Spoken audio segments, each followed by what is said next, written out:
Ito ay dahil siya at ang SMNI ay tinatrato nilang political inconvenience.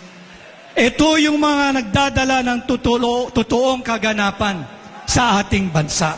Subalit hindi natin dapat hayaan ang ganitong malinaw na injustice na ginagawa sa isang Pilipino. Ngayon nga ho, na nariyan ang ating saligang batas, linalapastangan nila. Imagine ninyo ang buhay nating mga Pilipino kung maano magiging miserable pag hinayaan natin silang lapastanganin ang ating saligang batas.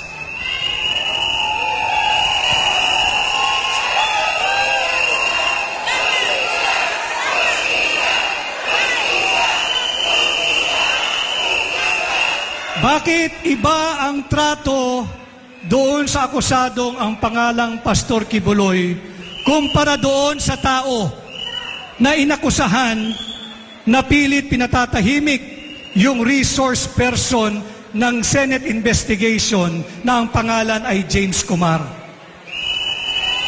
Hindi ba't kasalanan ding malaki na pakialamanan mo ang Senate investigation at suhulan mo yung resource person at sabihin, huwag ka nang maingay. Manahimik ka na lang